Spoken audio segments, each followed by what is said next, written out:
James Person is Deputy Director for the Wilson Center's History and Public Policy Program and coordinator of the North Korea International Documentation Project. He joins us for this edition of Now. James, welcome and thanks for joining us. Thank you, John. Well, here we are in an era where everyone walks around with mobile internet access and various social media platforms and phones that take pictures where we can upload to the internet in real time.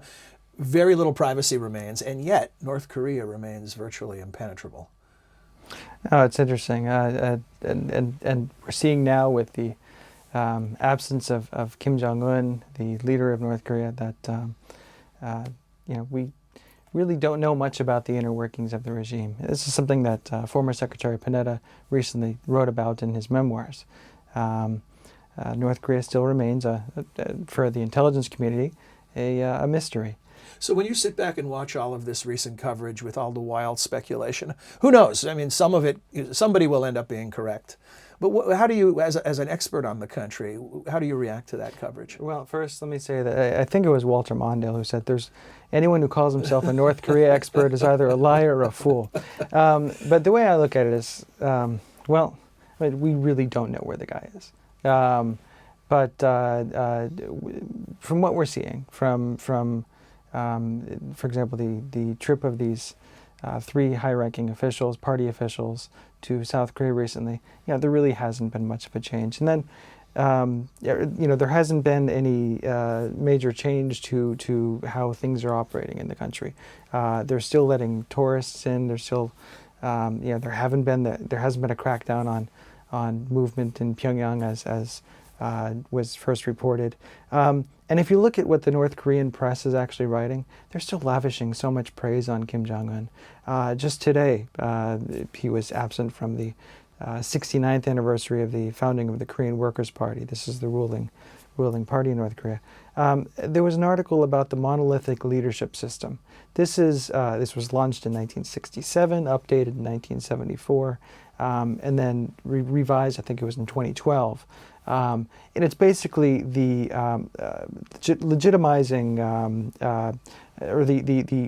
it's the system that establishes the authoritarian system in North Korea. I mean, it makes the rule of the sovereign absolute in North Korea.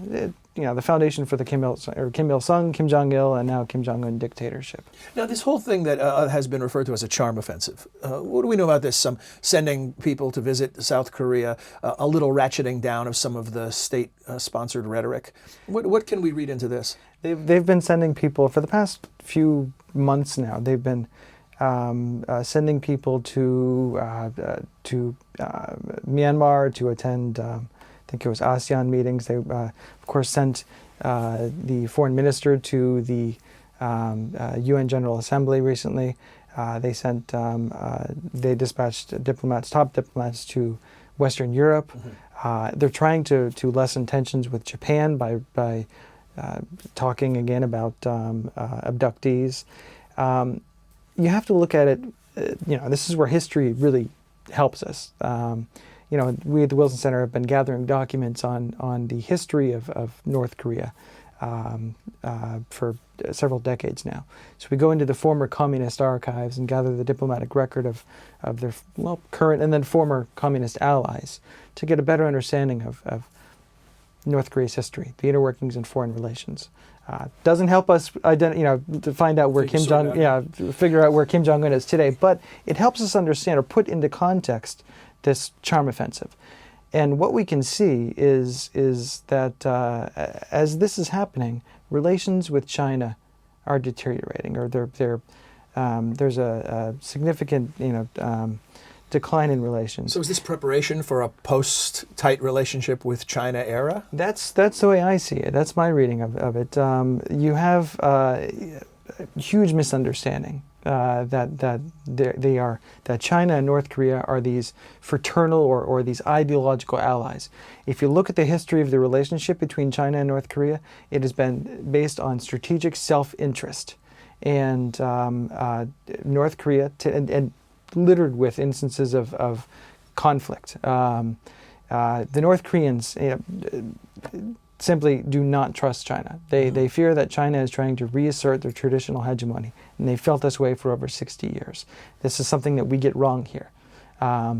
We think that because China helped with the Korean War, that they've been best friends ever since. As close as lips and teeth is how the North Koreans and the Chinese will, in the propaganda, say it. Yes. But that's simply not the case. And what we see here then is an attempt to the North Koreans, no doubt about it, dependent on China economically. Doesn't necessarily mean, that doesn't translate to influence.